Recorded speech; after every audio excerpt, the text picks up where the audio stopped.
Hey everyone, welcome back. I'm Corey. And I'm Charon. Good to have you with us again. So today we're talking about something that honestly made me a little emotional just thinking about it. Oh no. Best friends. We're talking about best friends. The people who know way too much about you and still stick around anyway. Speak for yourself. My best friend knows exactly the right amount about me.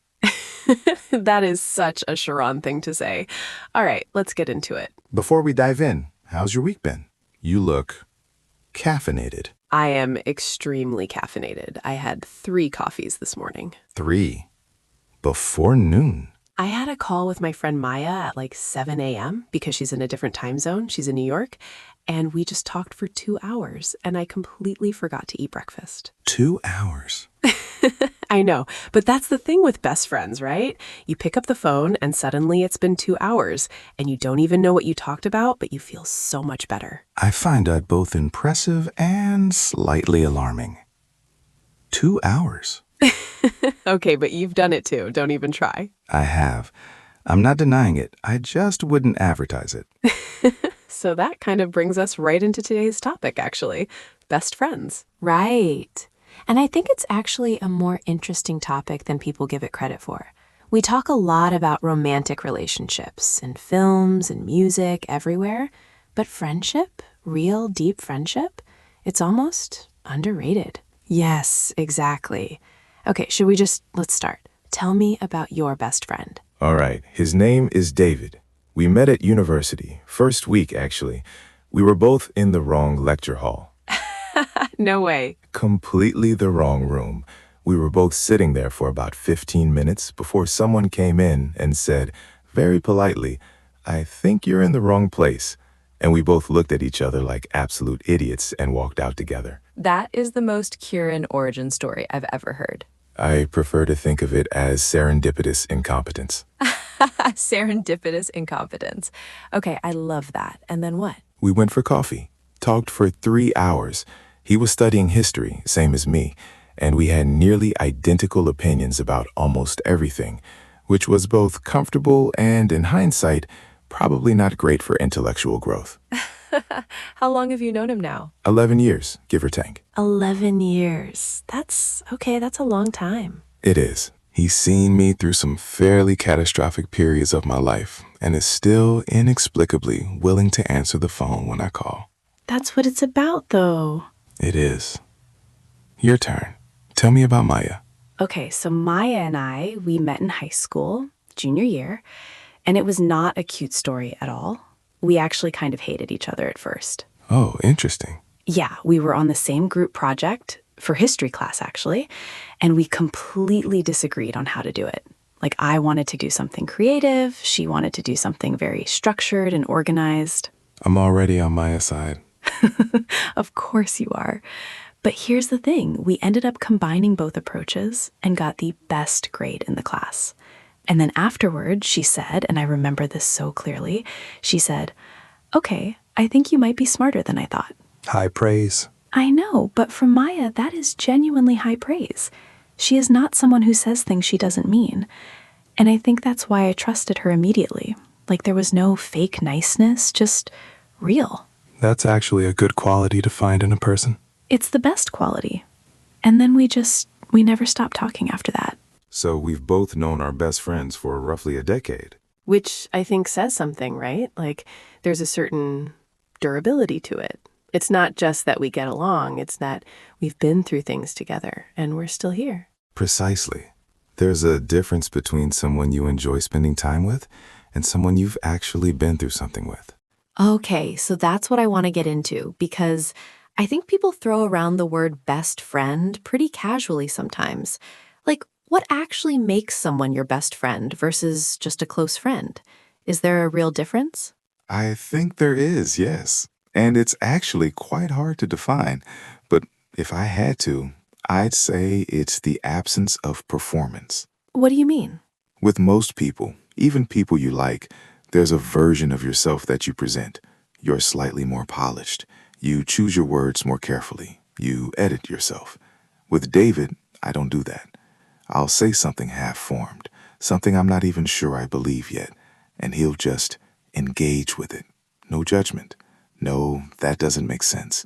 Just conversation. Yes, that's exactly it. The no editing thing. With Maya, I can say something completely ridiculous and she'll either take it seriously or tell me I'm wrong. But either way, she's actually listening. Right. It's not passive acceptance.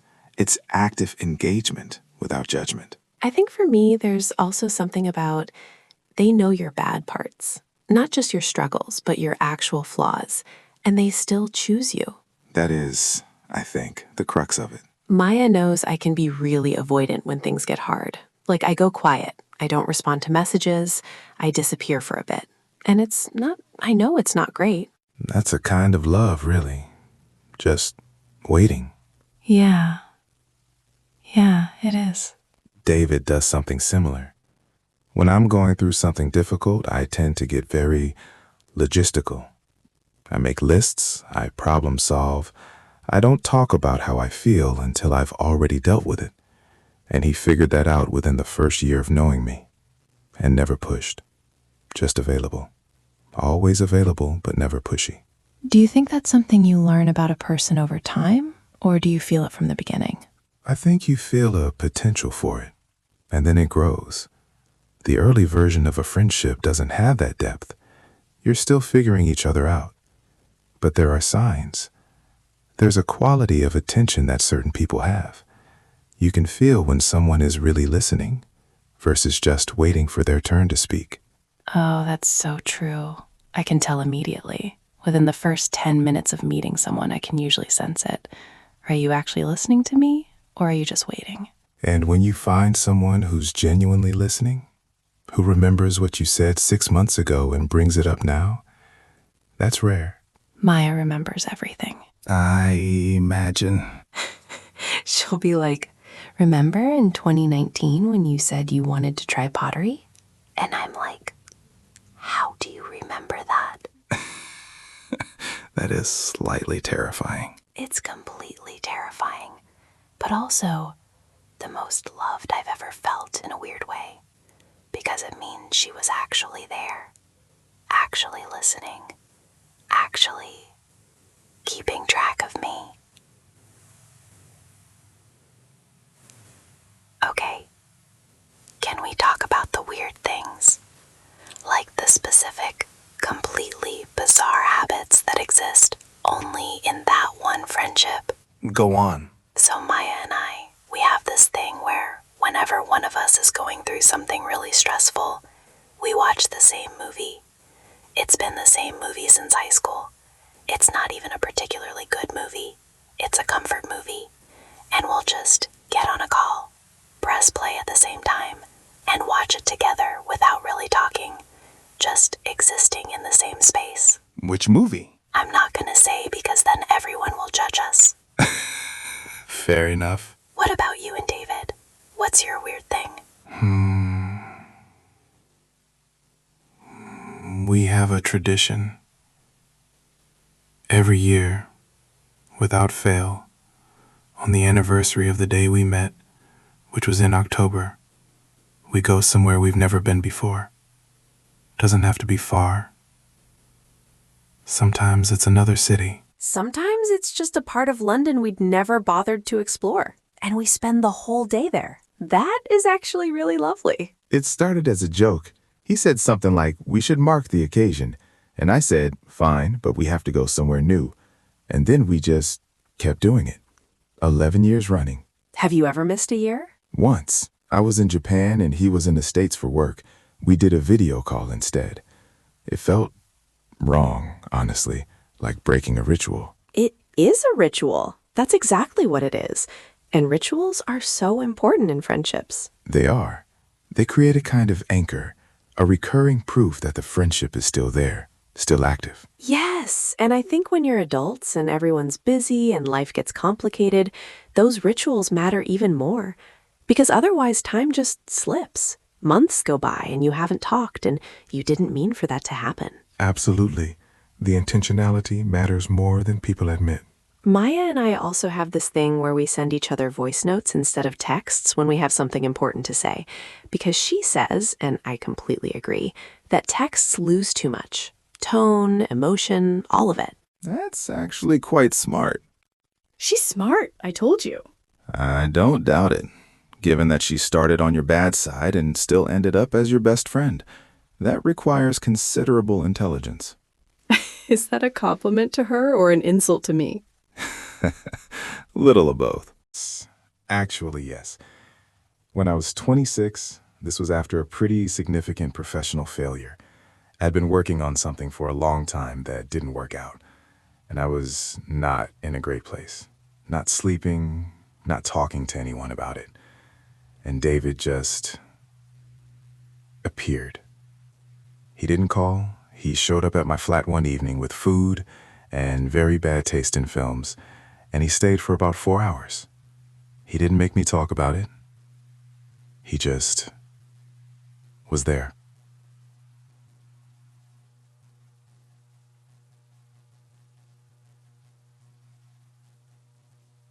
Regular scheduled calls, which I know sounds very unromantic, but it genuinely works. If you leave it to whenever we feel like it, the gap keeps growing. Life fills in. So we have a standing call every few weeks, and we visit when we can, maybe 3 or 4 times a year. I think the scheduling thing is actually so important, and people resist it because they feel like it makes the friendship feel like a meeting or an obligation. But the alternative is drifting. exactly. And drifting doesn't mean you stopped caring. It just means you stopped being intentional, and it sneaks up on you. You look up one day and think, when did I last actually talk to this person? Have you ever lost a friendship to distance? Yeah, I have. There was someone I was really close to in college. We both moved after graduation, different cities, different lives, and for a while we stayed in touch. But then it just faded, and we both kind of let it fade. And now it's one of those things where I see her name and I feel this quiet sort of pang, like I miss what that was. But we're basically strangers now. I think that's one of the quiet griefs of adult life that nobody really talks about. Friendships that don't end with a fight or a falling out. They just... Like a book you put down and never picked back up.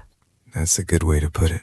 And I think the lesson, if there is one, is that you have to actively choose the people you want to keep.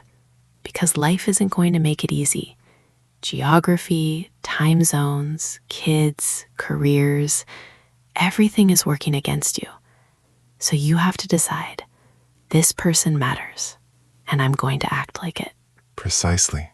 Friendship in adulthood is a decision made repeatedly. Made repeatedly. I love that. Write that down, everyone. Please don't. Beat 6. Can you have more than one best friend? Okay, last thing I want to explore, and I'm pretty sure we're going to disagree on this. My favorite kind of topic. Can you have more than one best friend? Like, is best friend singular by definition? Or can you have a few people who are all best in different ways? I believe in the singular. I think the word best implies exactly that, superlative. One person who, more than any other, truly knows you and chooses you. Okay, but I disagree.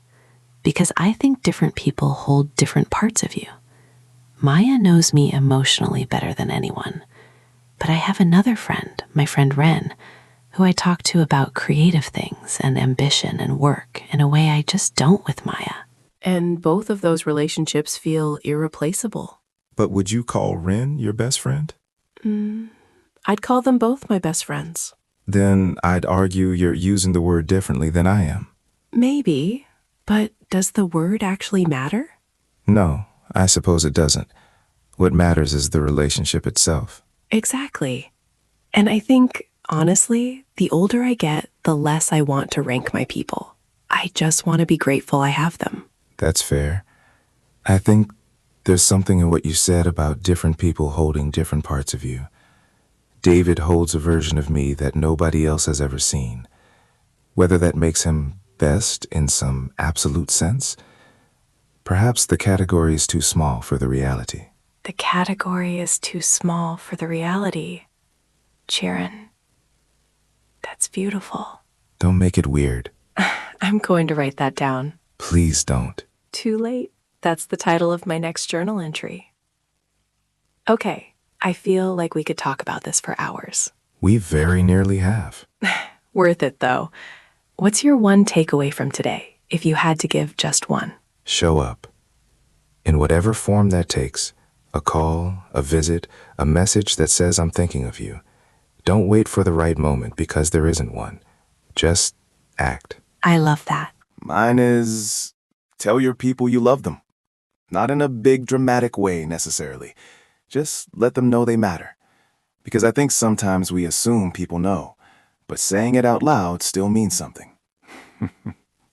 I'll take that under advisement. That means he's going to call David tonight. It means nothing of the sort. It means exactly that. We all know it. All right, if today's episode made you think of someone, maybe reach out to them. Just a small message. It costs nothing, and it can mean everything. And if you enjoyed this conversation, a like and a subscribe genuinely helps us keep making these. We'll see you in the next one. Take care of yourselves and each other. Bye for now. Bye.